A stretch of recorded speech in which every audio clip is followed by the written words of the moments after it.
హల్లెలూయా, హల్లెలూయా. మంచిదండి, త్వరగా మనం దేవుని వాక్యంలో వెళ్ళిపోదాం.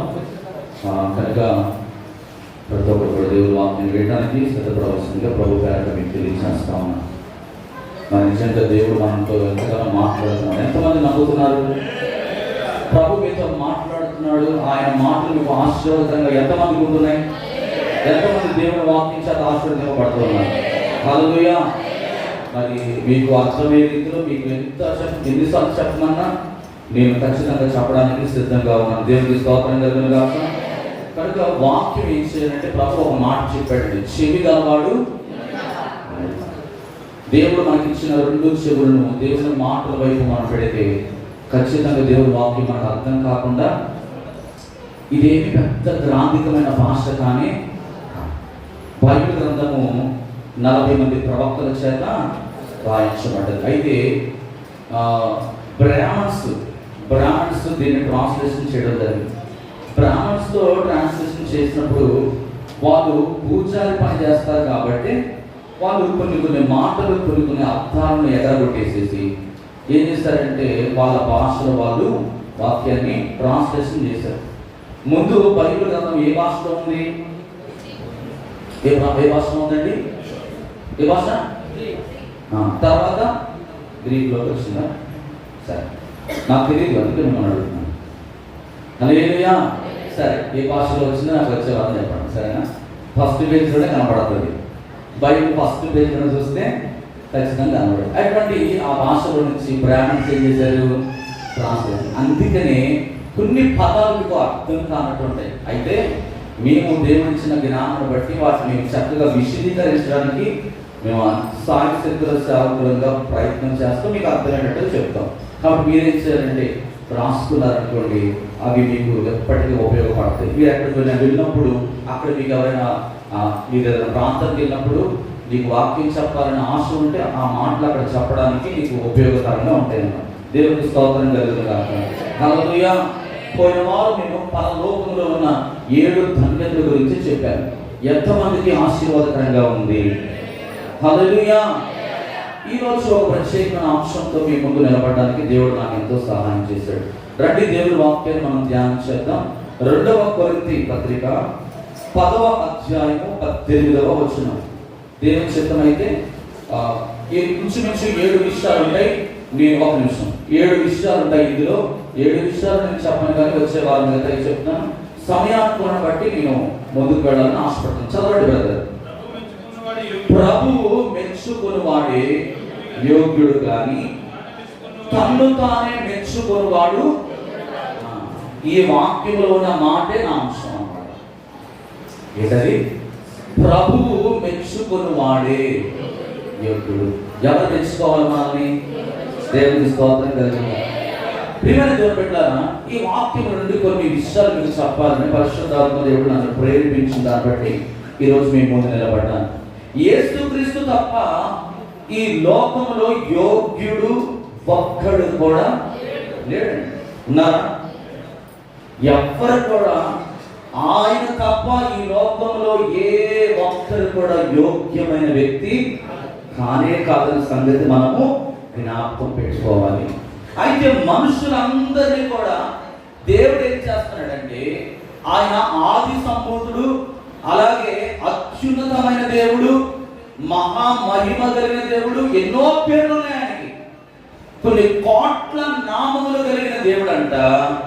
ఆయన ఏం చేస్తున్నాడంటే పనికిరాని చెత్త లాంటి దుమ్ము లాంటి మానవుడిని యోగ్యుడుగా ఎంచుకున్నాడట. దేవుని స్తోత్రం కలుగును గాక. హల్లెలూయా. ఆయన యోగ్యుడుగా నిన్ను నన్ను అందరినీ కూడా భావించి రక్షణ ఇచ్చి ఆయన మనం ఏం చేశాడంటే పాపములో నుండి, అపవిత్రతలో నుండి, మరి సాతాను శక్తులలో నుండి, బంధకాలలో నుండి ఆయన మనం విడిపించి ఎలాగ మనం చేసుకున్నాడంటే దాసునిగా చేసుకున్నాడు. దేవునికి స్తోత్రం కలుగును గాక. హల్లెలూయా. మనమందరం కూడా ఎవరమండి? దేవునికి దాసులము, దాసురాండ్రము. హల్లెలూయా. దేవుడంట యోగ్యుడుగా ఒక మనిషిని ఒక దేవుడు ఎంచాడంటే అసలు ఎంత గొప్ప విషయమో ఒకసారి మనం ఆలోచన చేయాలి. దేవునికి స్తోత్రం కలుగును గాక. ఈ దాసులుగా వచ్చి, ఆయన దాసులుగా ఈ లోకానికి వచ్చి మనల్ని దాసులుగాను అలాగే కుమారుడుగాను కుమార్తెలుగాను ఆయన మనల్ని చేసుకోవడానికి తన్ను తాను తగ్గించుకుని రిక్తునిగా ఈ లోకంలో పుట్టాడు. దేవుడికి స్తోత్రం గారు. రేపు వచ్చే నెల నుంచి అంటే రేపటి నుంచే ఇంకా క్రిస్మస్ మెసేజ్ అన్నీ కూడా ఏమవుతా ఉంటాయి, స్టార్ట్ అవుతాయి. ఆయన పుట్టుక గురించి రకరకాలుగా పరిశుద్ధ గ్రంథంలో దేవుడు మాట్లాడిన ప్రతి మాట ప్రవచన రీతిగా సేవకులు అనేక మంది వీరి విరామం లేకుండా అనేక స్థలాల్లో మాట్లాడుతూ ఉంటారు ఆయన జన్మం గురించి. దేవునికి స్తోత్రం కలుగుతారు. ఆయన చూడండి, ఒక దేవునిగా ఆయన ఉండి కూడా ఒక మానవుడిగా నీ కోసం నిన్ను యోగ్యునిగా మార్చడానికి, నిన్ను యోగ్యురాలుగా మార్చడానికి ఆయన తగ్గించుకున్నాడంట. దేవునికి స్తోత్రం కలుగుతారు. ఒక విషయం మనం గుర్తు పెట్టుకోవాలి, మనం ఎప్పుడు కూడా మనకంటే ఇతరులను యోగ్యులుగా మనం ఎంచాలి. ఏం చేయాలి? మనకంటే నీ పక్కన ఎవరైతే కూర్చున్నారో ఆ వ్యక్తులను నువ్వు ఎవరితో అయితే సహవాసం చేస్తున్నావో, ఒక మందిరానికి వస్తున్న మీరందరూ కూడా ఏం చేయాలంటే మీకంటే ఎక్కువగా మీ పక్కనున్న వారిని యోగ్యులుగా ఎంచాలి. కానీ ఈరోజు ఎంచుతున్నారా? పక్కనున్న వారిని యోగ్యులుగా ఎంచుతున్నారా? ఎంచట్లేదు. ఏం చూస్తున్నారంటే స్టేటస్ చూస్తున్నారు. స్టేటస్. వాళ్ళకి డబ్బు ఉందా, వాళ్ళకి అందం ఉందా, వాళ్ళకి చదువు ఉందా, వాళ్ళు బాగా ఎరగబడి చేస్తారా, బలం ఉందా అంటే భౌతిక సంబంధమైనవి ఒక మనుషులు చూసి యోగ్యుడా కాదని సర్టిఫై చేస్తారు. కానీ దేవుడు అలా చేయలేదండి. మన దేవుడు, నేను ఇందాకే చెప్పాను మీకు, ఆయన దేవుడై ఉండి ఆయన ఏం చేస్తున్నాడు? తన్ను తాను తగ్గించుకొని నిన్ను యోగ్యులుగా మార్చడానికి వచ్చాడు ఆయన. హల్లెలూయా. కానీ ఈ రోజు లోకంలో మనుషులు ఏం చేస్తున్నారంటే అదే చూస్తున్నారు. ఒక మంచిగా ఉందాగా వస్తే అదొక రకంగా ఉంటుంది మర్యాద, ఏమీ లేకుండా వస్తే కనీసం పట్టించుకొని కూడా గిన్నెడు మంచినీళ్ళు కూడా ఇవ్వని జీవితాలు చాలా మంది జీవిస్తున్నారండి. దేవునికి స్తోత్రం కలుగుతుంది. మనం ఎప్పుడు కూడా ఇతరులను ఎల్లప్పుడూ తనకంటే మనకంటే యోగ్యులుగా మనం ఎంచుకోవాలి. ప్రభు చేస్తాడండి. తనకంటే ఒక సామాన్యమైన మనిషిని ఆయన యోగ్యుడుగా తలచుచున్నాడు. అందుకే ఆయన ఏం చేస్తాడో తెలుసా? మీరు మత్తయి సువార్త 10వ అధ్యాయం 11వ వచనం చదివితే, మత్తయి సువార్త 10వ అధ్యాయం 11వ వచనం, అందరూ కూడా వాక్యం తీయండి. 10వ అధ్యాయము 11 చదవండి అమ్మా. మరియు మీరు ప్రవేశించినప్పుడు అందులో ఎవడు యోగ్యుడో విచారణ చేసి అక్కడి నుండి వెళ్ళు వరకు ఆ ఇంటనే బస. దేవునికి స్తోత్రం కలుగునుగాక. ఈ వాక్యమును మనం అర్థం చేసుకుంటే, మీరు ఏ పట్టణంలోనైనా మీరు ప్రవేశించుచున్నప్పుడు అందులో ఎవడు యోగ్యుడో విచారణ చేసి అక్కడి నుండి వెళ్ళు వరకు ఆ ఇంటిలోనే ఏం చేయమంటున్నాడు? దేవుడి శిష్యులకు బస చేయమంటున్నాడు. రెండవ విషయాన్ని మీరు జ్ఞాపకం చేసుకుంటే, ప్రభు రాత్రి భోజన సమయంలో ప్రభువు ఒక పరిచర్య చేస్తాడండి. అక్కడ ఏం చేస్తాడు దేవుడు? ఏం చేశాడు చెప్పండి? ప్రభు రాత్రి భోజన సమయంలో యేసు ప్రభు వారు ఏం చేశారండి? శిష్యుల పాదాలను. అక్కడ ఒక శిష్యుడు అంటా ఉన్నాడు. ఎవరు ఆయన చెప్తారు? ఒక ఆయన అంటున్నాడు, అయ్యా నేను పాపినయ్యా, నువ్వు నా పాదాలు కడుగుతున్నావు ఏంటయ్యా అని చెప్పేసి అన్నాడు ఒక ఆయన. ఎవరు చెప్పండి? తర్వాత చెప్పండి. ఓకేనా? రైట్. హల్లెలూయా. నన్ను నిలువెల్లా కడిగామంటున్నాడు. నా పాదములు ముట్టుకోవడానికి నేను యోగ్యుడు, నా పాదాలు ముట్టుకోవడానికి నేను యోగ్యుడను. కానీ ప్రభు అక్కడ ఒక మాట చెప్తున్నాడు. ఏంటో తెలుసా? ఆయన పాదములు కడగడం గల కారణం ఏంటంటే, ప్రభు కంటే ఏమాత్రం కూడా గొప్పవారు కాకపోయినప్పటికీ ఆయన వారిని ఏం చేస్తున్నాడంటే యోగ్యులుగా ఆయన భావించి, ఆయన నిజముగా శిష్యుల కంటే తను ప్రత్యేకత గలవాడని అనుకోవడం లేదు. శిష్యులకు వారి పాదాలను కడగడానికి తను ఏం చేస్తాడంటే నేల మట్టుకు తగ్గించుకుంటా ఉన్నాడు. హల్లెలూయా. పాదములు కడగడం అంటే అక్కడ తగ్గింపు జీవితము కనపడతా ఉంది. యేసుక్రీస్తులో ఏం కనపడుతుందండి? ఒకటి తగ్గింపు జీవితం, రెండవదిగా శిష్యులను యోగ్యులు అని భావించడం. మీరు ఒక వారి హిస్టరీగా మీరు తెగేసి చూస్తే వారు ఏమి చదువుకోలేదు, వారు విద్య లేని పామరులు. ఆ గలిలయ సముద్రంలో చేపలు పట్టుకుని జీవనాన్ని కొనసాగించేవాడు. కానీ ప్రభు ఎక్కడ? ఆకాశం మహాకాశంలో పట్టచారిన గొప్ప దేవుడు నేల పట్టుకు ఏం చేశాడు సార్? ఇలా ఆయన భూమికి ఏం చేస్తున్నాడంటే వాళ్ళ కాళ్ళను అంటే యోగ్యుడుగా ఇచ్చాడు యేసయ్య. ఈరోజు నీ పక్కనున్న వ్యక్తులను ఎప్పుడు కూడా అతని స్టేటస్ ను బట్టి కానే కాదు, కానీ అతడు దేవుని పెట్ట యేసు రక్తంలో కడగబడ్డ ప్రతి ఒక్కరు కూడా యోగ్యమైన వారే. హల్లెలూయా. మీరు చదవండి దేవుని వాక్యాన్ని చదివితే లూకాసు వార్త 16వ అధ్యాయము 15వ వచనం. లూకాసు వార్త 16వ అధ్యాయము 15వ వచనం చదువుతారా? ఆయన మీరు మనుషుల ఎదుట నీతిమంతులను అనిపించుకునేవారు కానీ దేవుడు మీ హృదయమును ఎరుగును. మనుషులలో ఘనముగా ఎంచబడినది ఏంటండి?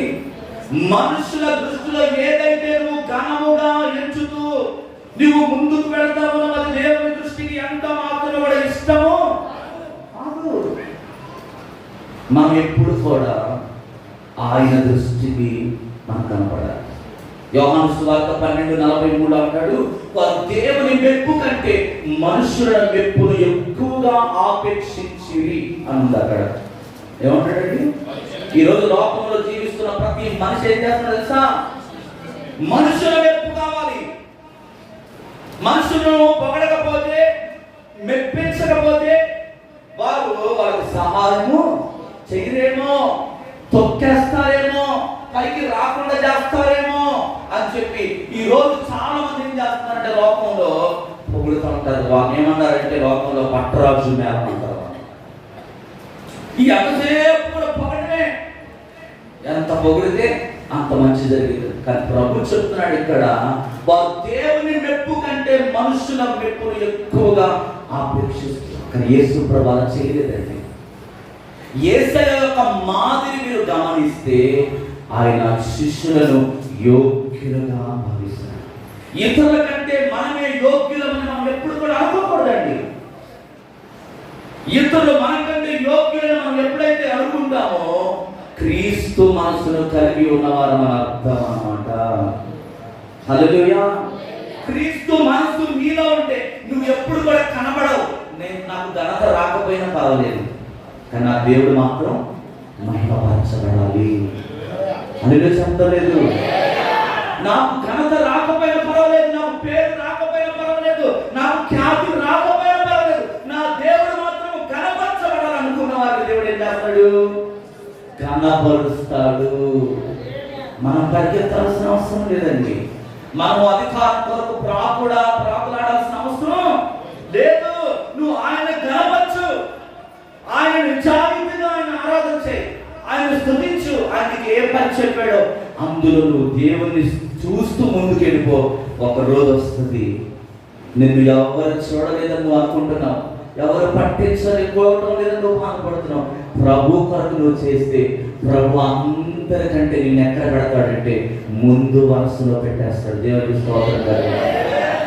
ఎఫెసీ రాసిన పత్రిక 3వ అధ్యాయం 11వ వచనం చదివితే, సమస్తము సృష్టించిన దేవుని యందు పూర్వకాలం నుండి మరుగైన ఆ మర్మమును కూర్చున్న ఏర్పాటు లేక గృహ నిర్వాహకత్వము ఎట్టిదో అందరికీ తేటపరచుటకును పరిశుద్ధులందరిలో అత్యల్పుడునైన నాకు ఈ కృప అనుగ్రహించిన. ఎవరు చెప్తున్నారు? పౌలు గారు చెప్తున్నాడు. క్రీస్తు మనసు కలిగిన పౌలు పరిశుద్ధులందరిలో తాను అత్యల్పుడను అంటున్నాడు. ఏమంటాడండి? అత్యంతమైన అల్పుడను, పనికిరాని వాడను. ఏమండి, బైబిల్ గ్రంథంలో కొత్త నిబంధనలో మీరు చూస్తే పౌలుకున్న చరిత్ర ఎవరికి కూడా లేదు. ఒక మంచి ప్రావీణ్యత కలిగిన వ్యక్తి, జ్ఞానవంతుడు, యుద్ధశాలి, మంచి అందగాడు, అన్ని విషయాలలో కొన్ని క్వాలిటీస్ కలిగిన వ్యక్తి అన్నమాట. చాలా గొప్ప వ్యక్తి. గమాలీయుల పాదముల దగ్గర విద్యను అభ్యసించిన వ్యక్తి 14 పత్రికలను, ఎన్నో సంఘాలకు మాదిరికరమైన పౌలు గారు మాట్లాడుతున్న మాట ఏంటంటే, పరిశుద్ధుల అందరిలో నేను అత్యంతమైన అల్పుడను, కానీ ఈరోజు నేను ఈ స్థితిలో ఉన్నానంటే ఇది కేవలం దేవుని కృప.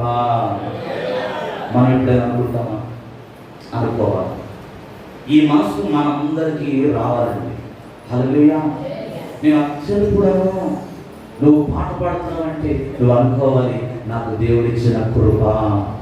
నువ్వు వాయిద్యం వాయిస్తున్నావంటే ఇది నాకు దేవుడిచ్చిన కృప.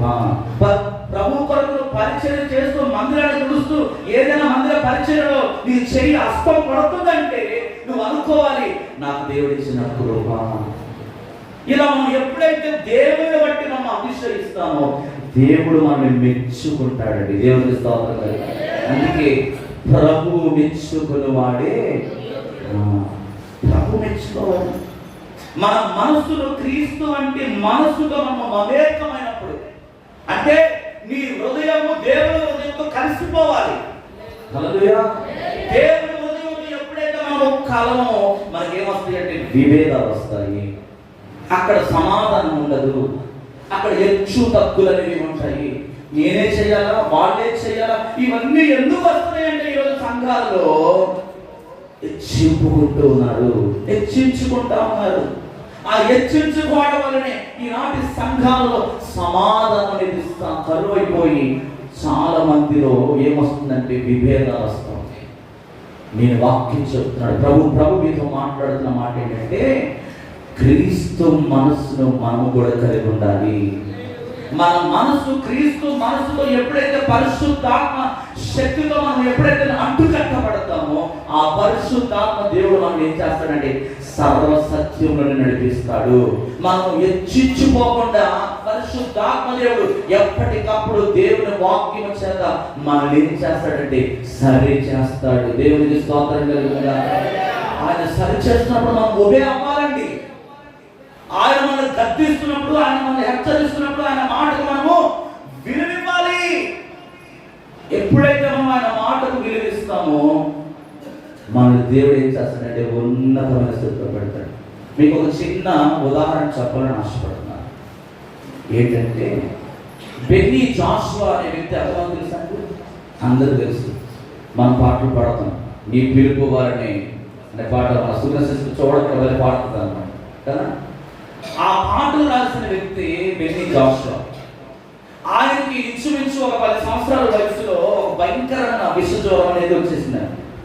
వాళ్ళ తల్లిదండ్రులకు ఒక్కగానొక కుమారుడు, కేరళ ప్రాంతానికి చెందిన వ్యక్తి అన్నమాట. ఆ సమయంలో ఒక్కగానొక కుమారుడు వాళ్ళ తల్లిదండ్రులకి ఎక్కడెక్కడికో తీసుకువెళ్ళారు హాస్పిటల్స్కి.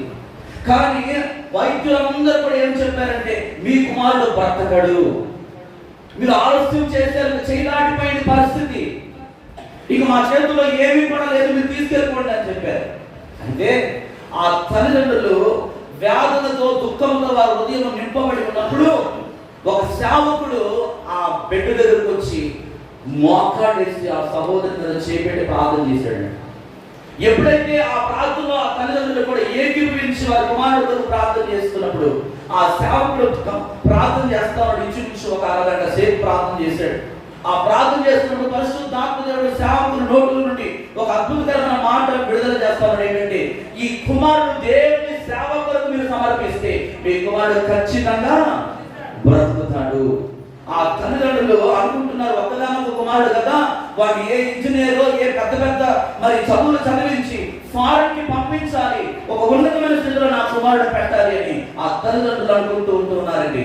ఎప్పుడైతే సేవకుడు నోటి నుండి పరిశుద్ధాత్మ దేవుడు మాట్లాడాడో వెంటనే ఆ మాటకు వారు ఒబే అవ్వారు, ఆ మాటను గౌరవించారు. వారు వెంటనే అక్కడే దేవుని సేవకు ఆ కుమారుని సమర్పించేశారండి. హల్లెలూయా. ఎప్పుడైతే బెన్నీ జాషువా గారిని దేవుని సేవకు సమర్పించారో వెంటనే దేవుడు తన శరీరంలో స్వస్థతను ప్రారంభించడం జరిగింది. బిడ్డలు చప్పట్లు పడదామండి. ఎప్పుడైతే స్వస్థత తన జీవితంలో ప్రారంభమైందో తన తన జీవితం దేవుడు ఇప్పుడు ఏం చేస్తాడంటే అంచెలంచెలుగా ఒక చిన్న దీనమైన స్థితిలో వారి కుటుంబం ఉంటున్నప్పుడు దేవుడు ఏం చేశాడంటే బెన్నీ జాషువా గారిని దేవుడు పట్టుకోవడం జరిగింది. అతడు ఎదుగుతూ దేవుడితో సహవాసం చేయడం ప్రారంభించాడు. అతడు దేవుడితో సహవాసం ప్రారంభిస్తూ తన తల్లిదండ్రుల నుంచి దేవుడు తనకు చూపించిన ప్రాంతానికి అతడు ఒక చిన్న బ్యాగులో ఒక 2 జతల బట్టలు పెట్టుకొని ఒక అరిగిపోయిన చెప్పులతో అతడు తన జీవితాన్ని ప్రారంభించడం జరిగింది. ఆయన అంటాడు కదా, ఆయన రాసుకున్న అద్భుతమైన పాటలో దర్శనము మాత్రమే నా సొంతము, చేతిలో ఉన్నదంతా శూన్యము, దర్శనాన్ని ఇచ్చి నాతో నడిపిదివి, సిగ్గుపడక నన్ను హెచ్చించు. ఆయన రాసిన అద్భుతమైన పాట. ఒక చిన్న పదవి మనం పాడుకుందాం.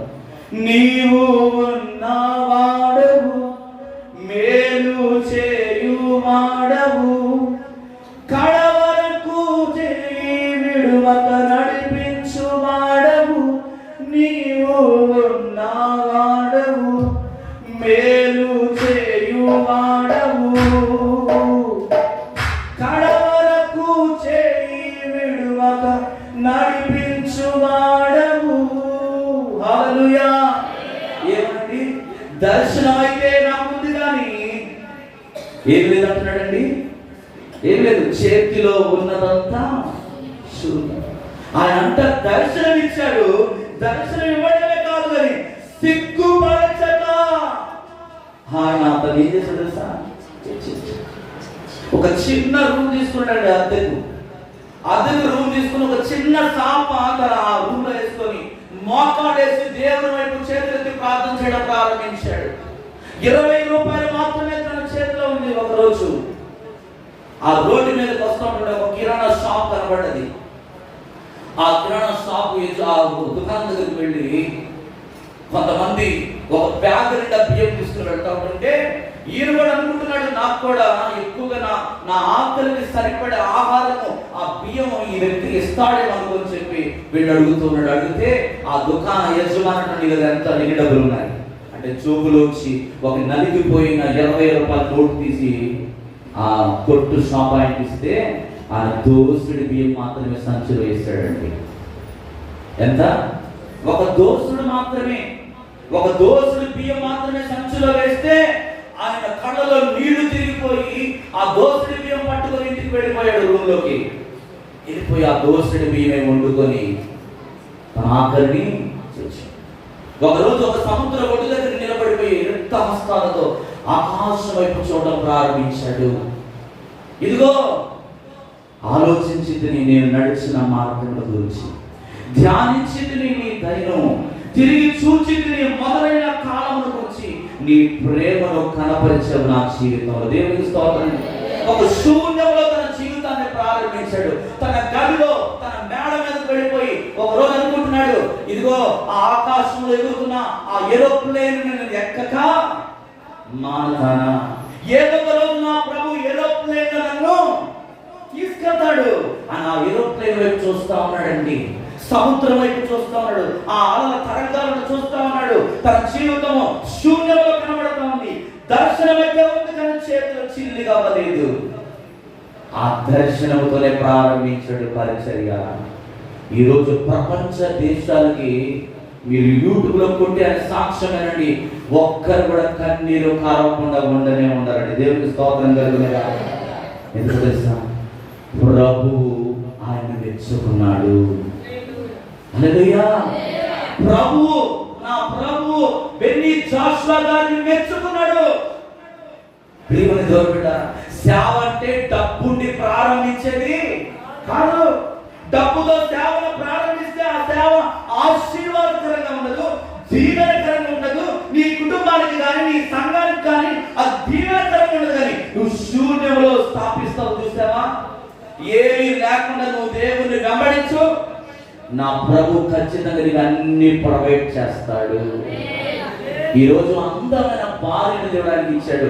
ఒక ఇద్దరు బిడ్డలు దేవుడు ఆ కుటుంబానికి స్వాస్థ్యంగా ఈరోజు ఏరోప్లేన్స్ లో తిరుగుతున్నాడు. ఆయన గొప్ప పెద్ద కాన్ఫరెన్స్ లో ఆయన వర్షిప్ చేస్తున్నాడు, దేవుడిని గణపరుస్తూ వాక్యాన్ని ప్రకటిస్తున్నాడు. అప్పుడు రాసుకున్నాడండి, ఇదిగో దర్శనం ఇచ్చావు, నాతో నడిపించావు, సిగ్గుపడక నన్ను ఇంకేమన్నా రెండవ వచనంలో కోరుకున్నదంతయు నాకు ఇచ్చేదివి, అధికమైన దీనులతో నన్ను నింపావు, లేమిలో విడువక నన్ను నడిపించావు, ఎనలేని ప్రేమతో నీవు నన్ను నింపావు. అందుకంటూ నీవు ఉన్నవాడవు, నీవు మేలు. మనుషులు నిన్ను విడిచిపెట్టేస్తారేమో, అయిన వారు నిన్ను విడిచిపెట్టేస్తారేమో, అంత సంధాలు నీకు లేవని చెప్పి, టాలెంట్ లేదని మనుషులు నిన్ను గుర్తించకపోవచ్చేమో, నువ్వు బాధపడాల్సిన అవసరం లేదు. ప్రభువు నిన్ను మెచ్చుకుంటే చాలు, నీ జీవితాన్ని దేవుడు రెండంతలుగా ఆశీర్వదిస్తాడు. ఆయన ఆశీర్వాదం ఎవ్వరు కూడా ఆపలేరండి. ఏ మనిషి కూడా నీ ఆశీర్వాదాన్ని ఎవరు కూడా ఆపలేరు. మనం చాలాసార్లు అనుకుంటాం, నన్ను ఎవరు దుఃఖేస్తున్నారు, నేను ఎదగలేకపోతున్నాను, నేను ఎక్కడున్నాను అక్కడే ఉండిపోతున్నాను ఏంటి అని చెప్పి చాలామంది కురిగిపోతూ ఉంటారు. కురిగిపోవాల్సిన అవసరం లేదు. ఈరోజు దేవుడితో మాట్లాడుతున్నాడు ఏంటి తెలుసా? ప్రభువు నిన్ను మెచ్చుకునేటట్లు దేవుడి సేవ చేయి. ప్రభు తప్పకుండా మీ జీవితాన్ని చూసినా ఆయన ఆశీర్వదిస్తాడు. ఆయన ఎవరిని కూడా విడిచిపెట్టాడు, ఎవరిని కూడా. ఈ బెనీ జాషువా గారి సాక్ష్యం ఎంత ఉంటుంటే, నా జీవితంలో ఇక్కడ చాలామంది నేనే కాదండి, ఈరోజు భూ ప్రపంచంలో ఎంతో మంది ఎదగలేక అవమానాలు భరించలేక, మనుషులు మాట్లాడే మాటలకు కృంగిపోయి దిగజారిపోయి, ఇక నా జీవితం ఎందుకని ఈరోజు చాలా మంది ఆత్మహత్యలు చేసుకుంటున్నారండి. ఒక సహోదరుడు ఎన్నో ప్రయత్నాలు చేస్తాడు, చాలా సంవత్సరాలు పరిగెత్తాడు, తన జీవితం అంతా కూడా పరిగెత్తడమే.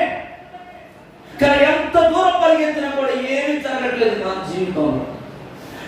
మొత్తం మింగడానికి కూడా లోపల పోవట్లేదు, అన్నం మొత్తం మింగలేకపోతున్నాడు. మనుషుల మాటలు, అయిన వారు, తల్లిదండ్రులు సూటిపోటి మాటలు ఎంత కాలంలో కూర్చుంటావు? ఏ పని పాట లేకుండా జులాయిగా తిరుగుతున్న పెట్టరా నువ్వు? నీ స్నేహితులు చూడరా, నిన్నగాక మొన్న వాళ్ళు సాఫ్ట్వేర్ ఉద్యోగాలు చేస్తున్నారు, 1,000 లక్షల రూపాయలు సంపాదిస్తున్నారు, నువ్వు 3 పూటల తిరుగుతున్నావు అని చెప్పి ఇష్టం వచ్చినట్లుగా తల్లి తండ్రి అతను ఆవేదనకు గురి చేస్తా ఉంటుంటే, ఒక 5 అంతస్తుల బిల్డింగ్ మీదకి వెళ్ళిపోయి అక్కడి నుంచి ఒక చిన్న లెటర్ రాశాడు. ఏంటో తెలుసా?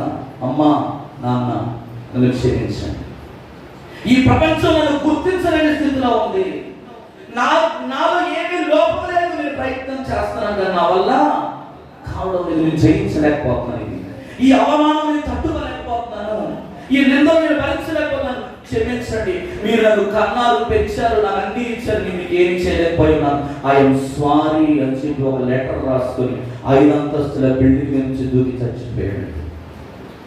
చూసారా ఈరోజు సమాజం ఏం చేస్తుందో తెలుసా? దూషిస్తుంది. ఈరోజు నువ్వు అటువంటి పరిస్థితుల్లో ఉంటే నువ్వు మారపడాల్సిన అవసరం లేదు, నువ్వు చెత్తపడాల్సిన అవసరం లేదు, నువ్వు కృంగిపోవాల్సిన అవసరం లేదు. నేను ఇందాక చెప్పాను, యోహాను సువార్త 12:43 మనం చదువుకున్నాం, వారు దేవుని మెప్పు కంటే మనుషుల మెప్పును కోరుకున్నారంట. కానీ నువ్వు దేవుని మెప్పించు, నువ్వు దేవుణ్ణి ఆరాధన చేయి. మనం ఇందాక చదువుకున్నాం, ప్రభువు మెచ్చుకుని వాడే యోగ్యుడు, కానీ తను తాను మెచ్చుకుని వాడు యోగ్యుడు. హల్లెలూయా. ఈరోజు నీ జీవితంలో ఒకటే ఒక గురి పెట్టుకో, యేసయ్యా నేను మెప్పిస్తానయ్యా, నా జీవితం నిన్ను సంతోషపరిచినట్టుగా చేసుకుంటానయ్యా, నేను మాట్లాడినా, నేను వెంబడించినా, నీ సన్నిధిలో నేను పరిచయం చేసినా నాకు క్రెడిట్ రావాల్సిన అవసరం లేదు, కానీ నీకు ఘనత వస్తే చాలయ్యా, నా ద్వారా నీకు మహిమ వస్తే చాలు ప్రభా అని నువ్వు అనుకోగలిగితే తప్పకుండా నీ స్థితిని మార్చేస్తాడు నా యేసయ్య. పౌలు అంటున్నాడండి, నేను పరిశుద్ధులందరిలో అత్యల్పుడను. అబ్బా, ఎంత గొప్ప మాట! ఈ మాట మీరు అండర్లైన్ చేసుకోండి, మీ జీవితాలు మారిపోతాయి. ఈ మాట ప్రతిరోజు మీరు చదవగలిగితే మీ భవిష్యత్తు దేవుడు మార్చేస్తాడండి. మనుషులు పొగడడం మానేయండి, మనుషులను మెప్పించడం మానేయండి, దేవుణ్ణి మెప్పించడానికి ప్రయత్నం చేయండి, దేవుణ్ణి సంతోషపెట్టు. దీని అర్థం ఏంటంటే దేవుడు అంటున్నాడు కదా, దేవుని మెప్పు కోసం మనం ప్రయత్నించాలి. మన విలువను దేవుడు మాత్రమే నిర్ణయించువాడు. నీ విలువను ఎవరు నిర్ణయించారు తెలుసా? మనుషులు కాదు, ఈ లోకం కాదు. లోకము నిర్ణయిస్తే నీ జీవితం మధ్యలో ఆగిపోతండి. ఈ రోజు లోకంలో చాలా మంది మనుషుల్ని మెప్పిస్తూ ఎన్నో చేస్తారు. చాలా మంది వాళ్ళ జీవితాన్ని త్యాగం చేస్తారు, వాళ్ళ సమయాన్ని త్యాగం చేస్తారు, వాళ్ళ డబ్బుని ఖర్చు పెడతారు. డబ్బునంతసేపు వాడితో ఖర్చు పెట్టించి చివరికి ఏ కాకిని తీసి వెళ్ళిపోతుంది లోకం. ఈరోజు ఏ మనిషిని అయితే నువ్వు అనుకుంటున్నావో, నీ ముందు పెట్టుకుంటున్నావో, ఆ మనిషి చేత ఈరోజు చాలా మంది నాశనం అయిపోయి జీవితాలను పాడు చేసుకుని మరి ఈరోజు ప్రియమైన పిచ్చి వాళ్ళు అయిపోయి రోడ్ల మీద తిరుగుతూ ఉంటా ఉన్నారు. మనము ఎవరిని మెప్పించాలండి? దేవుడు. ఈ జీవితాన్ని నిర్ణయించువాడు ఆయన. ఎప్పుడు ఎక్కడ నిన్ను ఆశీర్వదించాలో దేవుడికి తెలుసండి. మనుషులకి ఇది అర్థం కాదు, ఎంత చెప్పినా వినరు. ఎందుకంటే దేవుని యొక్క ఆధీనంలో వారు లేరు. దేవుని ఆధీనంలో ఉన్న వ్యక్తి ఎప్పుడు కూడా దేవుని తలంపులతో నింపబడతాడు. దేవునికి స్తోత్రం. నీ జీవితాన్ని నిర్ణయించిన వాడు ఆయనను తెలుసుకో. నువ్వేమి బాధపడాల్సిన అవసరం లేదు, పట్టించుకోదు. దేవుడికి ఏం చెప్పాడో ఆ వాక్యానుసారంగా, దేవుడికి ఏ వాగ్దానం అయితే ఇచ్చాడో ఆ వాగ్దానంలో పట్టుకొని నీవు విశ్వాసముగా ముందుకెళ్ళు. తప్పకుండా నీ జీవితాన్ని, పెళ్లి జాషువా జీవితాన్ని మార్చినట్టు, నా జీవితాన్ని మార్చినట్టు, ఇక్కడ కూర్చున్న మీలో చాలా మంది జీవితాలను దేవుడు మార్చేస్తున్నాడండి. ఆయన మార్చబోతున్నాడు ఖచ్చితంగా. ఒక సేవకునిగా పరిశుద్ధాత్మ దేవుడు ఈ రోజు మీతో చెప్పమన్న మాట ఏంటంటే, ఖచ్చితంగా మీ జీవితం ఇప్పుడు ఉన్నట్లుగా ఉండబోదు. ఆమేన్ చెప్పండి. విశ్వాసం లేదా? హల్లెలూయా. పరిశుద్ధాత్మ దేవుడి యొక్క ఆధీనంలోకి వెళ్ళి ఆయనను మెప్పిస్తే నీ భవిష్యత్తును ఆయన మార్చేస్తాడు. ఇతరుల ముందు మనము గొప్పగా చూడాలి. ఎవరు చూడాలి? నీ పక్కన ఉన్నవాడు. వాడు చిరిగిపోయిన బట్టలు తీసుకొచ్చిన, వాడు పేదవాడైనా, వాడు కూడి గుడిసెలో నివసిస్తున్నా, వాడు సైకిల్ మీద తిరుగుతున్నా, వాడు తిండి లేకపోయినా వాడు దేవుని బిడ్డ, యేసు రక్తములో కడగబడ్డాడు, యేసయ్య మెచ్చుకున్న వ్యక్తి, యేసయ్య కోరుకున్న వ్యక్తి. నువ్వెవరు తీసేయడానికి తోసేయడానికి? హల్లెలూయా. ఈరోజు పరిశుద్ధాత్ముడు మీతో మాట్లాడుతున్నాడు. సరి చేసుకున్నామండి. ఆయన రాకడ అతి సమీపంలో ఉంది. మనం ఈ లోకం నుండి ఏమి తీసుకెళ్ళమండి. దిగంబరులుగా మనం వచ్చామండి, దిగంబరులుగానే వెళ్ళిపోతామండి. బతికినంత కాలం ఇతరులను ప్రేమిద్దాం, ఇతరులను గొప్పగా మనం చూద్దాం, ఇతరుల పట్ల మనం నిజాయితీగా పనిచేద్దామండి. మనం చేసే ప్రతి పనిలో దేవుని చిత్తాన్ని వెతికేవాడుగా మనం ఉండాలండి. నీ చిత్తం కాదు, ఎవడో చిత్తం కాదండి. కొంతమంది ఉన్నారండి, వాడు చేయమంటే చేస్తారు, లేకపోతే ఆగిపోతారు. వాడు వద్దంటే అసలు వద్దంతే, వాడు చేయమంటే ఏమైనా చేస్తారు. నిన్ను ఒక మనిషి నడిపించకూడదండి, దేవుడు నడిపించాలండి. నిన్ను పరిశుద్ధాత్మ దేవుడు నిన్ను నడిపిస్తే నీ జీవితం ఎలా ఉంటుందంటే మాటలో చెప్పలేమండి. ఒక ఉన్నతమైన విధానంలో ఈరోజు చాలా మంది ఎందుకని ఆ ఆశీర్వాదాన్ని, ఆ అభిషేకాన్ని ఎందుకు పొందుకోలేకపోతున్నారంటే, ఇంకా అక్కడే ఉండిపోతున్నారంటే వాళ్ళు దేవుని చేత నడిపించబడలేదండి, మనుషుల చేత నడిపించబడుతున్నారు. అందుకే వాడు అక్కడ అలా ఉండిపోయారు. ఈరోజు మీరు గమనించండి, చాలా మంది మనిషి చేత నడిపింపబడుతున్న ఈరోజు చాలా మంది వాళ్ళు ఎదుగుదల లేదండి. వాళ్ళు మెటీరియల్ థింగ్స్ పరంగా కానీ, భూ సంబంధమైన ఆశీర్వాదం కానీ, పర సంబంధమైన ఆశీర్వాదాలు కానీ పొందుకోలేకపోతున్నారు. కానీ పొందుకున్న వారిని చూసి మాత్రం కొంతమందికి అసూయ. ఏంటి అసూయ? ప్రభువును మెప్పించేవాడు ఎప్పుడు కూడా ఎక్కడ ఉంటాడు తెలుసా? అక్కడ ఉంటాడండి, అక్కడ పెడతాడు దేవుడు. దేవుడు ఏం చేస్తాడు తెలుసా? నువ్వు ఆయన గణపరిస్తే ఆయన నిన్ను గణపరుస్తాడు అంటాడండి. నువ్వు దేవుడిని గణపరిస్తే ప్రభు నిన్ను గణపరుస్తాడు. ఎట్లా ఇస్తాడో తెలియదు, అంతే. దేవుడికి స్తోత్రం కలుగుతా. ఇది చూసి ఇతరులు అసూయపడేటట్లుగా దేవుడు చేస్తాడు. ఇతరులు ఎదుగుతా ఉంటే కుళ్ళుకోవడం కాదు కానీ, అసూయపడడం కాదు కానీ, దేవుని సన్నిధిలో నేను ఎలా ఉన్నాను, నా జీవితం ఏ విధంగా ఉంది, నా బ్రతుకు ఏ విధంగా ఉంది, నేను ఏ విధంగా ఆయన ఘనపరుస్తున్నాను, ఇది నీ జీవితంలో ఉండాలి. అంతేకాని ఎప్పుడు కూడా ఎదుటి వారి ఎదుగుదలను చూసి అసూయపడేదు, రావాల్సిన ఆశీర్వాదాలు కొంతమంది ఆపేయాలని ప్రయత్నం చేస్తూ ఉంటారు. అది ఎప్పుడు కూడా మంచి మనసు కాదండి. నువ్వు ఆపేస్తే ఆగిపోతాయా? ఆగిపోతా ఆగదు. నువ్వు ఆపేస్తే ఆగేది కాదు ఆశీర్వాదం. ప్రభువు ఇచ్చేది ఆశీర్వాదం. దేవునికి స్తోత్రం కలుగును గాక. అందుకే మన జీవితం ఏమిటో తెలుసా? దేవుని చిత్తానికి మనం అప్పగించుకోవాలి. ఆయన మెప్పులు పొందేలా మనం నడుచుకోవాలండి. మనం మాట్లాడినా, మన పాట పాడినా, మనం పరిచయం చేసినా, మనం నడిచినా, ఎక్కడ కూర్చున్నా కూడా దేవునికి ఘనత రావాలి. దేవునికి ఘనత రావాలి. ఇంకోటి తెలుసా? మన గొప్పతనాన్ని కాదు, దేవుని కృపను మనం స్వీకరించాలి. మనం అంతా కూడా పక్కన పెట్టాలండి. మన అంటే తెలుసా? జీరో అయిపోవాలి. ఎప్పుడైతే మనం జీరో అయిపోతామో ఆయన హీరోగా వెలుగొందుతాడు. మనం జీరోగా మారకుండా మనమే హీరో అనుకున్నాం అనుకోండి, దేవుడు ఏం చేస్తాడు? నెబుకద్నెజరు రాజును ఏం చేశాడండి? గట్టి మేయించేటట్లుగా చేశాడు. గర్వం, అహంకారం ఏం చేస్తుందంటే ఎముకలను ఏమంటున్నారు సామెతలలో? జ్ఞాని సులభం చెప్తాడు, అహంకారము మనిషి ఎముకలను కుళ్ళు పెట్టేస్తుంది, కుళ్ళ పెట్టేస్తుంది. దేవుని స్తోత్రం కలుగుతుంది. మన జీవితాలు ఏమనకూడదు తెలుసా? అసూయ, అహంకారం ఎప్పుడు కూడా గర్వం అనేది ఉండకూడదండి.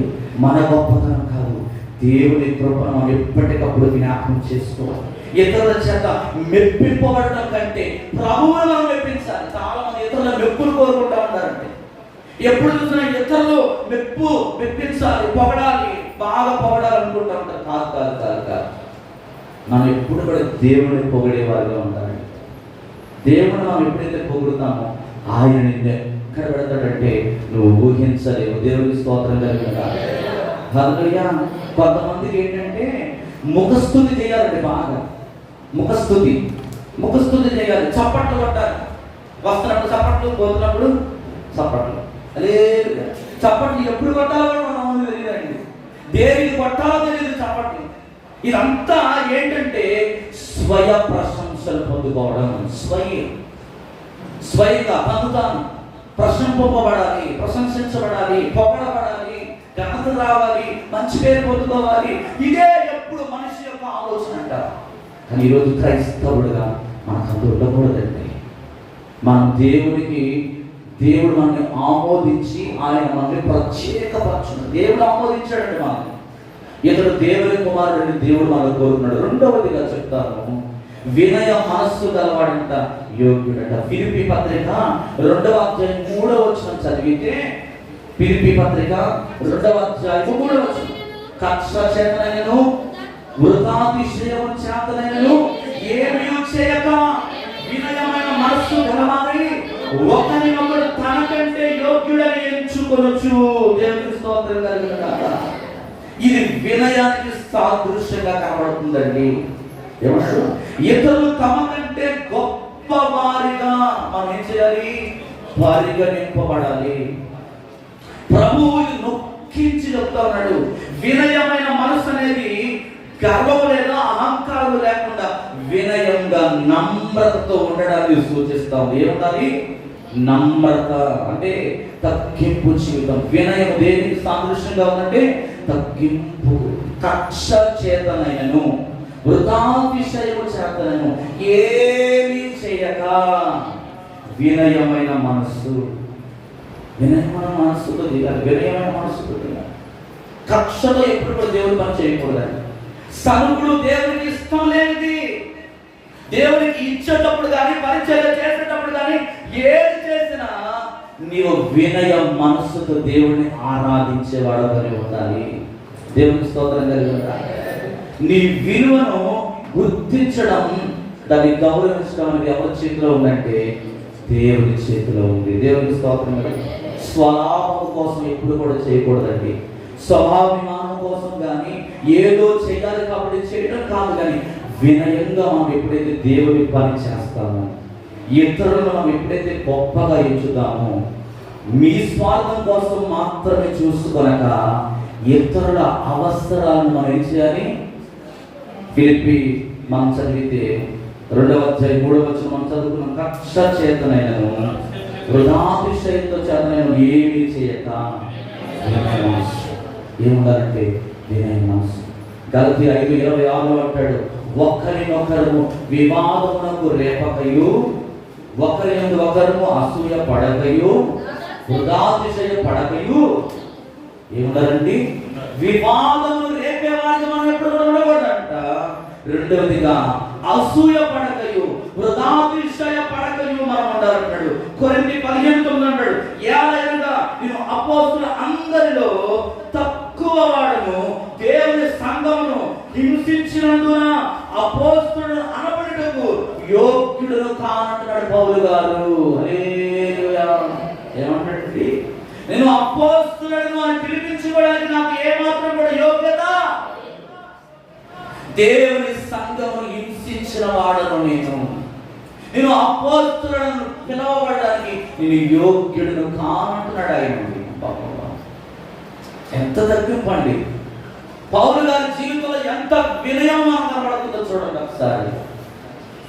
నేను సంఘమును హింసించిన వాడను, నేను అపోస్తలుడుగా పిలవబడడానికి నేను కొంతమంది పిలుచుకోవడానికి ఇష్టపడుతున్నారు ఈరోజు.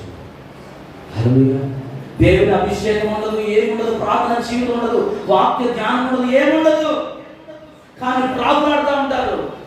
ప్రభు పరిచయం కొరకు చాలా మంది పిలుపు లేకపోయినా, దర్శనం లేకపోయినా, అభిషేకం లేకపోయినా సేవకుడు సేవకుడు సేవకుడు అని చెప్తా ఉంటారు. నువ్వు అనుకోవడం కాదు, దేవుడు అనుకోవాలి. హల్లెలూయా. దేవుడు నిన్ను గుర్తెరిగి ఆయన నీకు ఆ అభిషేకాన్ని ఇచ్చినప్పుడే నువ్వు వాడబడాలంటే దేవుని స్తోత్రం. అప్పటి వరకు నీవు వినయముతో ప్రభు పరిచయం చేయాలి. హల్లెలూయా. 12 మంది శిష్యుల్లో దుడుకు స్వభావం కలిగిన పేతురుని దేవుడు గద్దించాడు లేదా? ఏమన్నాడండి? ఏమన్నాడు? సాధారణ ప్రియమైన బిడ్డ, మన జీవితాల్లో దేవుడు మనల్ని మెప్పించుకునేటట్టుగా ఉండాలి. వినయము వినయం వినయం. స్వార్థం అనేది మనకు ఎప్పుడు కూడా ఉండకూడదండి. మనలో ఏముండాలంటే ఎప్పుడు కూడా వినయం ఉండాలని దేవుడు ఆశపడతాడు. మీరు 1 కొరింథీ ఫిలిప్పీ 2:4 చదివితే, మీలో ప్రతివాడును తన సొంత కార్యములను మాత్రమే కాక ఇతరుల కార్యములను కూడా చూడాలి. చాలా మంది ఏం చేస్తారంటే ఇతరులను పట్టించుకోరు. వారికంటే హీనముగా ఉన్న వారిని ఏమాత్రం కూడా ప్రేమించడానికి ఇష్టపడరు. వారు ఏది ఇచ్చినా కూడా తీసుకోరండి. నాకు తెలిసిన ఒక వ్యక్తి ఉన్నారు. ఒకసారి ఒక గృహానికి వెళ్ళారు విజిటింగ్ చేయడానికి, కొంతమంది సహోదరులు కలిసి వెళ్తే, ఆ సహోదరుడికి ఆ ఇంట్లో ఆ తల్లి ఒక గ్లాస్తో నీళ్లు తీసుకొచ్చి మా అందరికి ఇస్తాము. ఇచ్చినప్పుడు ఏమైందంటే ఆ సహోదరికి ఇచ్చిన గ్లాసు అది నీసు వాసన వస్తుంది అన్నమాట. అది నీసు వాసన వస్తుంటే ఆ గ్లాసు నీళ్ళు తాగకుండా పక్కన పెట్టేసేసాడు. అందరూ తాగారు, కానీ ఆ ఒక్క సహోదరుడు మాత్రం ఆ గ్లాసుతో నీళ్లు తాగాడు. కారణం ఏంటంటే అతడు బ్రాహ్మణ్ కులంలో నుంచి యేసు ప్రభుని నమ్ముకున్నాడు. యేసయ్యనైతే నమ్ముకున్నాడు, కానీ ఆచారాలు మాత్రము అలాగే ఉన్నాయి. విధి విధానాలు అలాగే ఉండిపోయినాయి జీవితంలో. అందుకే ప్రియమైన బిడ్డలారా, అతడు నీళ్ళు ఇస్తే తాగడానికి ఇష్టపడడం లేదు, వాసన వస్తుందని. మన జీవితంలో ఎప్పుడు కూడా ఏముండాలంటే మీలో ప్రతి వాడు తన సొంత కార్యములు కాక ఇతరులను మనం ఎప్పుడు కూడా పట్టించుకునే వారిగా ఉండాలి. వినయం అనేది క్రీస్తు యొక్క ప్రధాన లక్షణాల్లో ఒకటండి. ఇది ఆయన మనసును మరియు ఆయన నడవడికను స్పష్టంగా తెలియజేస్తా ఉంది. అందుకే ఆయన 3.5 సంవత్సరాలు అద్భుతమైన పరిచర్య చేయగలిగాడండి. ఆయన యూదుడై ఉండి అనేక మంది దగ్గరికి వెళ్ళి సువార్త చేశాడండి. దిక్కులేని వారిని, విధవరాండ్లను, అనగారిన వారిని, మరి తక్కువ జీవితాన్ని జీవిస్తున్న వారిని మరి లేమిలో ఉన్న వారి దగ్గరికి వెళ్ళాడు, కలిమిలో ఉన్న వారి దగ్గరికి వెళ్ళాడు. ఎక్కడ కూడా ఎప్పుడు కూడా దేవుడు ఘనతను కోరుకోలేదు, కానీ పరిచర్యలు చేయడానికి ఇష్టపడ్డాడు ఆయన. అందుకనే 3.5 సంవత్సరాల పరిచర్య ప్రపంచాన్ని కదిలించగలిగిన దేవుడికి స్తోత్రం కలిగిన. ఈరోజు నీకున్నదంతా కూడా పక్కన పెట్టేశాడు. దేవుడు నిన్ను మెచ్చుకునేటట్లుగా నీ పరిచర్య, నీ జీవితం ఉండాలి. 3వది ఏముందో తెలుసా? పరీక్షలో మనం నిలబడే వారిగా ఉండాలండి. ఈ విషయం చెప్పి మనం ముందుకు వెళ్ళిపోదాం. రోమపత్రిక 16వ అధ్యాయం 10వ వచనం మనం చదివితే, క్రీస్తునందు యోగ్యుడైన అపెల్లేకు వందనములు, అరిస్తాములు ఇంటి వారికి వందనములు అంటున్నాడు. క్రీస్తునందు నమ్మకమైన వ్యక్తి ఎవరంట? అపెల్లేకు పౌలు వందనము తెలుపుతూ, అపెల్లే అనే వ్యక్తి అంట క్రీస్తు కొరకు ఒక మంచి విశ్వాస వీరుడుగా ప్రతి అగ్ని పరీక్షలలో అతడు ధైర్యంగా నిలబడ్డాడంటండి. ఎవరంట? అపెల్లే అనే వ్యక్తి ప్రతి విధమైన అగ్ని పరీక్షలలో దేవుని కొరకు ధైర్యంగా నిలబడ్డాడు.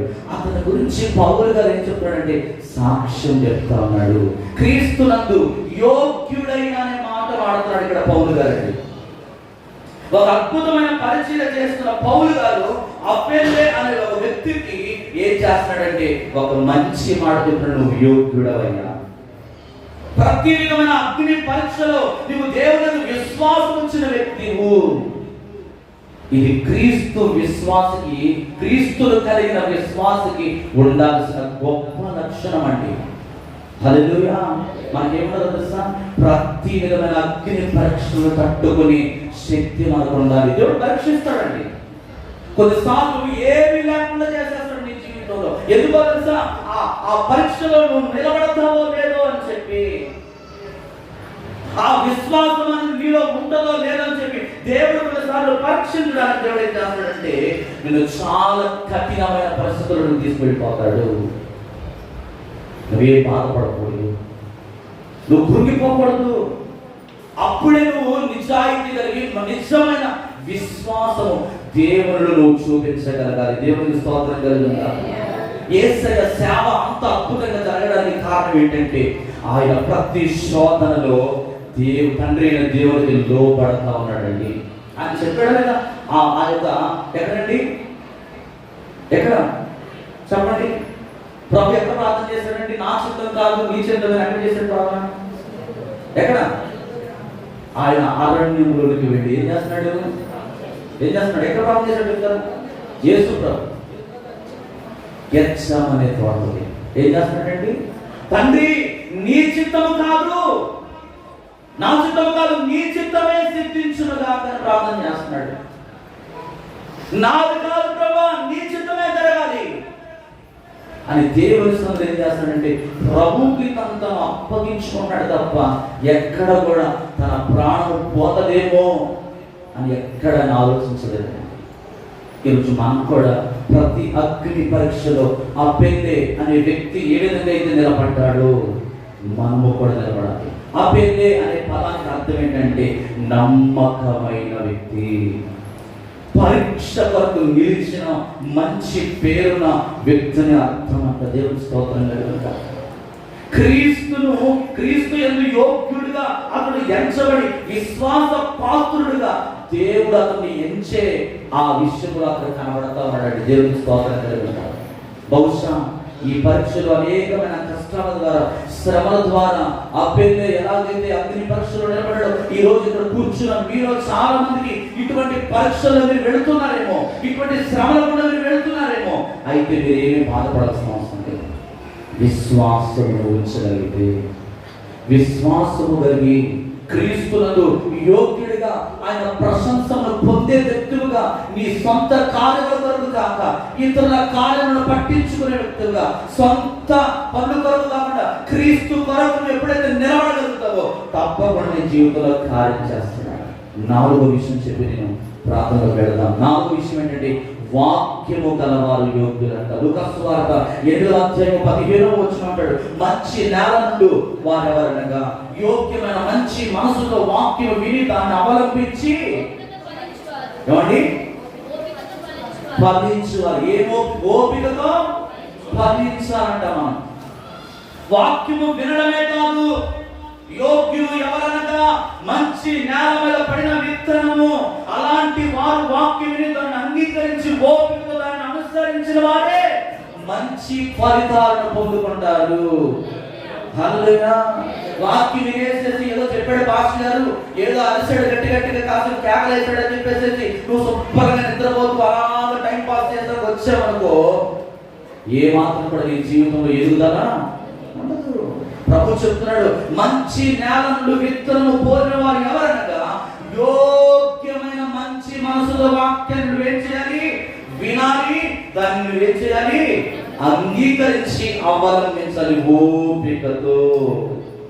119 కీర్తన 127, 128 అంటాడు, బంగారు కంటెను అపరంజి కంటెను ఆకులు నాకు ప్రియముగా ఉన్నవి, నీ ఉపదేశములను నీవు యథార్థములను నేను వాటిని మన్నించుచున్నాను, అబద్ధ మార్గములని నాకు అసహ్యములు, నీ శాసనములు ఆశ్చర్యకరములు కావునని నేను వాటిని గైకొనుచున్నాను. దేవుని వాక్యము, దేవుని ఆజ్ఞలు, దేవుని కట్టడలు లాంటివంటి ఆశ్చర్యాన్ని కలిగించేవి.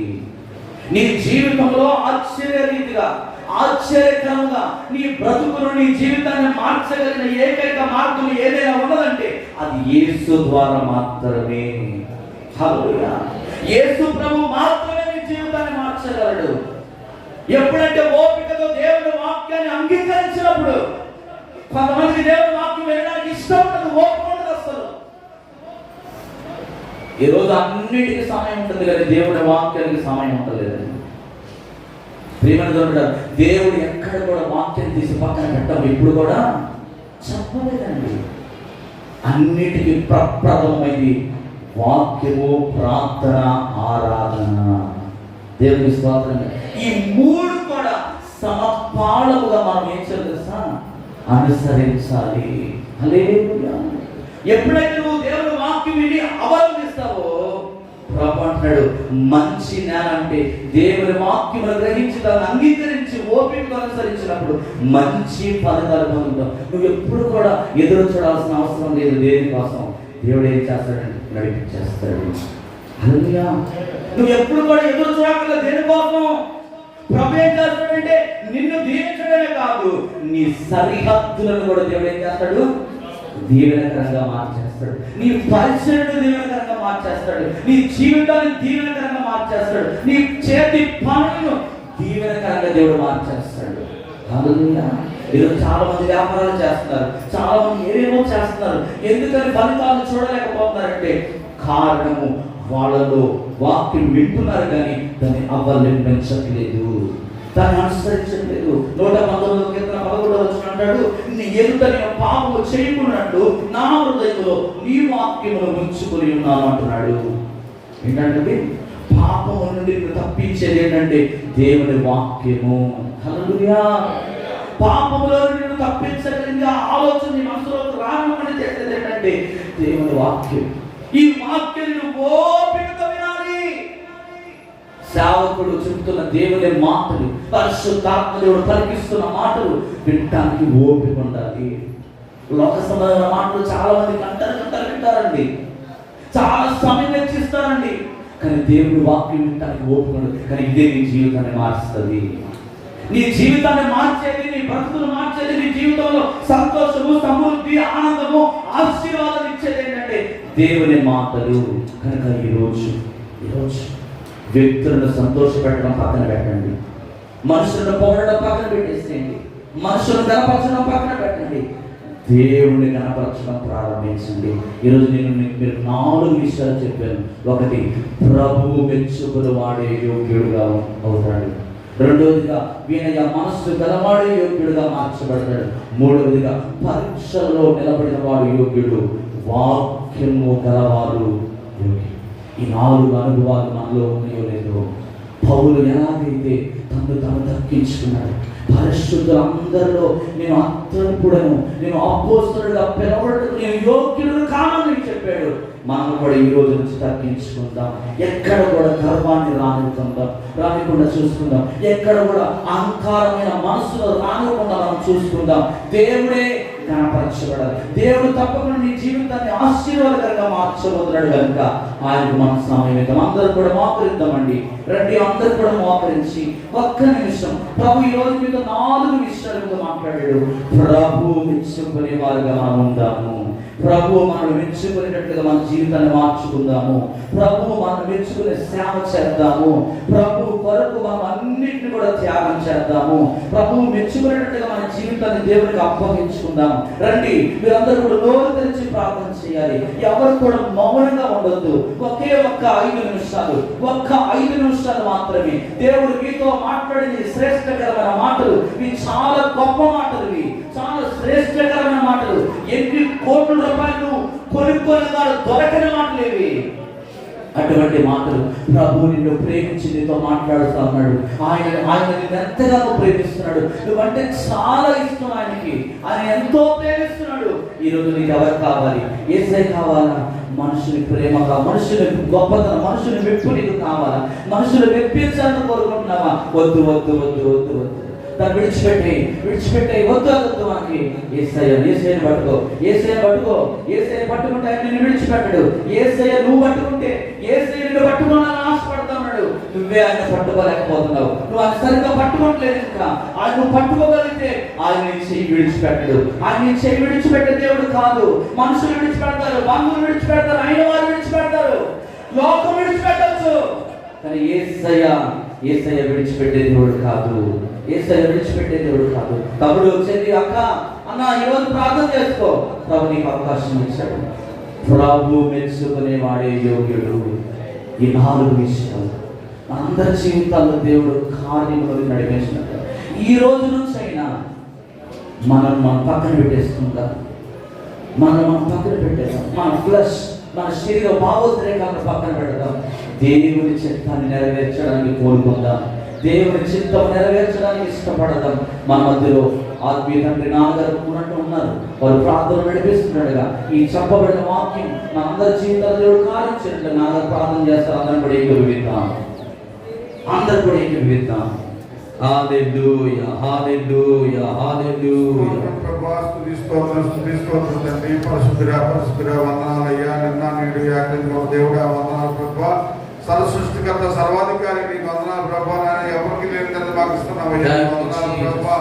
వందనాలు ప్రభువా. నాయన గడిచిన వారం నుండి వారం వరకు ప్రభువా నాయన 11 నెలల లాస్ట్ వారంలో ప్రభువా మేమున్నాం తండ్రి. స్తోత్రము ప్రభువా. మమ్మల్ని క్రీతిగా ప్రభువా బతికించి ప్రభువా నీ సన్నిధిలో ప్రవేశపెట్టినందుకు వందనాలు స్తోత్రాలు ప్రభువా. నాయన ఎంతో ఆనంద మాత్రం ప్రభువా. ఆయన ఈ రోజు చూడక ప్రభా నాయన ఎంతో మంది ప్రభా కనకలు కలిసిపోతున్నారు ప్రభా. స్తోత్రం.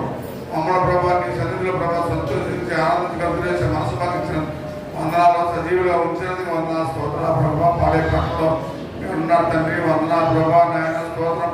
పాటలు బిడ్డలు దీవించండి, ఆస్వాదించండి. ఆయన వాద్యాలు బిడ్డలు దీవించండి, ఆస్వాదించండి. స్తోత్రము ప్రభా. స్తోత్రం ప్రభా. నాయన కీర్తనగంధంలో మీరు ఉన్నారు తండ్రి. స్తోత్రము ప్రభా. నాయన స్థితిలో ప్రభా నేను ప్రభా నన్ను స్థుతించి కనపరిచే భాగ్యం ఇచ్చినందుకు వందనాలు స్తోత్రాలు ప్రభా. ఆత్మ నేను వాటిన వారు కదన్న ప్రభా. నాయన పాపం ప్రభా, దుష్టం ప్రభా.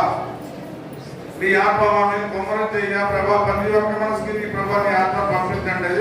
స్తోత్రము తండ్రి. స్తోత్రము నా ప్రభా. అలాగే ప్రభా నీ దాసులాగా ప్రభా నాయన ప్రభా నాయకులతో ప్రభా 4 మాటలు ప్రభా వివిధ ప్రభా నాయన వినయ మనసు కలిగి ఉండాలి ప్రభా. నానా దీన మనసు కలిగి ఉన్న ప్రభా. నానా దీన మనసు నిన్న ప్రభా నిన్ను హత్తుకునే మనసు కావాలి ప్రభా. నాయన నీ హత్తుకునే మనసు మాకు దయచేసి ఎల్లప్పుడూ నీతో ప్రభా తోడుగా ఉండే మాకు దయచేయ. అలాగే నీ దాస కుటుంబాన్ని దీవించండి, ఆశ్రదించండి అయ్యా. నాయన ప్రభా ఇచ్చిన భార్యని ప్రభా పిల్లల్ని ప్రభా దీవించండి, ఆశ్రదించండి. ఒరే ముక్కలు పెంచండి తండ్రి. స్తోత్రం ప్రభా. దూరం దీవించండి ప్రభా.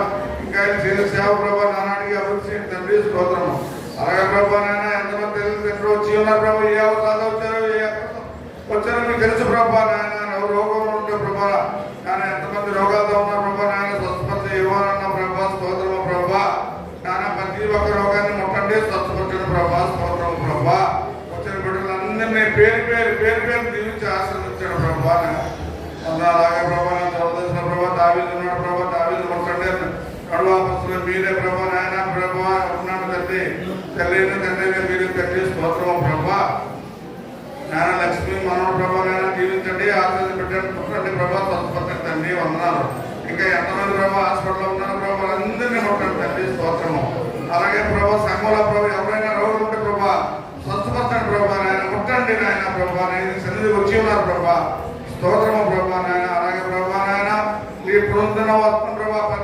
ప్రభా నాయన స్తుతించి కనపరిచి సంతోషించి ప్రభా మీరు నడిపించండి తండ్రి. అలాగే ప్రభా ఆర్థిక సహాయంలో ప్రభా మీరే తోడే ఉంటారు తండ్రి. మీకు లేకపోతే ఏం జరగదు తండ్రి. స్తోత్రము ప్రభా. అలాగే ప్రభా నాయన నాన్న బిడ్డలు ఉంటే ప్రభా నాయన ప్రభా మనకు డాక్టర్ ఆశ్రయితే ప్రభా మళ్ళీ మనం కలుసుకొని స్తుతించి కనపరిచే భాగ్యం దయచేయండి ప్రభా. అలాగే ప్రభా ఎక్కడెక్కడ నా బిడ్డలు ఉన్నారో ప్రభా నీ సన్నిధికి నేను స్తుతించే భాగ్యం నా బిడ్డలు దయచేయండి ప్రభా. నిజే హాస్పిటల్ జీవించండి ఆశ్రయించండి. వచ్చిన రోగులందరూ ప్రభా స్వస్థపరిచి పంపించండి ప్రభా. రాకపోకలతో ఉన్నాడు తండ్రి. స్తోత్రం ప్రభా. దూరదేశంలో ప్రభా నాయన ప్రభా శాంతి సురేష్ బాబు జారుబాబు ఉన్న ప్రభా ప్రభా రాకపోకలో ఉండండి. మీరే కలిసి కాపాడుతండి. స్తోత్రం ప్రభా. అలాగే నాయన ప్రసన్న మంచి జ్ఞానం దయచేయండి అయ్యా. ఎందుకు ప్రభా నాయన ప్రభా మీ స్థానపక్కన నడిచే బిడ్డగా తయారు చేయండి ప్రభా నాయన. స్తోత్రము ప్రభా. మంచి జ్ఞానం దయచేయండి ప్రభా. నీలో నడుచుకుంటే బుద్ధి దయచేయండి ప్రభా. స్తోత్రము ప్రభా. అలాగే ప్రభా వచ్చిన బిడ్డలు ప్రభా ఎంతమంది ప్రభా వచ్చి ఉన్నారు ప్రభా కనిపించిన సుఖమైన దయచేయండి. వృద్ధుల్ని కలసేజలో నడిపించిన ప్రభా ఎవరి బిడ్డలు సాగడానికి సాయం దయచేయండి. అలాగే ప్రభా రోగుల నుండి స్వస్థపడండి ప్రభా. ముఖ్యంగా మా సంఘాన్ని ప్రభా నీ రాజ్యంలో చేర్చుకునే భాగ్యం మాకు అందరూ దయచేయండి తండ్రి. వందనాలు. అలాగే దీనిలైన ప్రభా నా కుటుంబాన్ని దీవించండి. ఎల్లప్పుడూ ప్రభా నిన్ను స్తుతించి కనపరిచి నీ సన్నిధిలో ఎల్లప్పుడూ ఉండే భాగ్యం నా కుటుంబాన్ని దయచేయండి. అలాగే సర్వ సంఘాన్ని కూడా మీరే దయచేయండి ప్రభా. అనిప్పుడైనా దీనినైనా పాపనైనా ప్రార్థన జీవనంలో భద్రపరచుకుని సమాధానం దయచేయమని చేసినామంటున్నా పరమ తండ్రి. ఆమేన్. ఆమేన్. బిగ్గరగా చప్పట్లు కొడదామండి. గట్టిగా చప్పట్లు కొడదాం దేవునికి.